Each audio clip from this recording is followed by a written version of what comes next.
আসসালামু আলাইকুম। আমাদের মশাখালী ফেসবুক পেজ এবং ইউটিউব চ্যানেল থেকে সবাইকে স্বাগতম জানাচ্ছি। এই মুহূর্তে আমরা চলে এসেছি মশাখালীর যে শিলা নদীর যে উপর যে রেল ব্রিজ সেটার খুবই কাছাকাছি একটা জায়গায়। তো এখান থেকে যে হাওয়াখালী গ্রামটা, আসলে এই রাস্তার অপোজিটে আসলে হাওয়াখালী গ্রাম পড়ে। তো এখান থেকে মাঝিবাড়ি, হাওয়াখালীর যে মাঝিবাড়ি, এই রাস্তার মানে এই নদীর অপোজিটে আসলে এই হাওয়াখালীর মাঝিবাড়ি এলাকাটা। তো খুবই চমৎকার সুন্দর একটা প্রাকৃতিক পরিবেশে ভরপুর একটা এলাকা, খুবই সুন্দর, খুবই নান্দনিক। তো এখান থেকে অনেক বেশি আসলে নদীর প্রশস্ত আসলে এখানে অনেক বেশি। তো নদী এখানে পুনরায় খনন করার কারণে আসলে এই জায়গাটুকু এখন সব সময় আসলে পানিতে পরিপূর্ণ থাকে।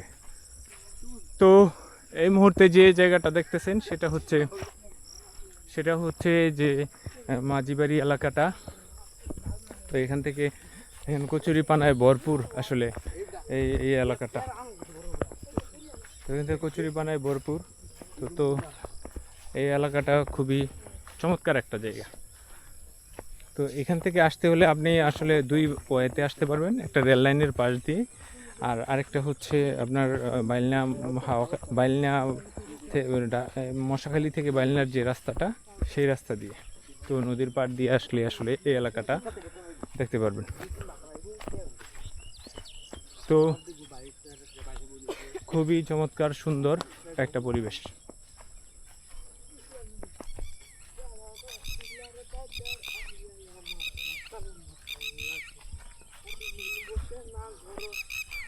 তো সবাইকে অসংখ্য ধন্যবাদ আমাদের সাথে যুক্ত থাকার জন্য। আশা করছি যে যারা এখনও ফেসবুক পেজটি ফলো দেন নাই, লাইক করেন নাই, তারা আসলে হচ্ছে যে ফেসবুক পেজটি লাইক, কমেন্ট এবং শেয়ারের মাধ্যমে আমাদেরকে সাপোর্ট করবেন, আমাদের পাশেই থাকবেন। ধন্যবাদ সবাইকে। আসসালামু আলাইকুম রহমতুল্লাহি আবরাকাতুহ।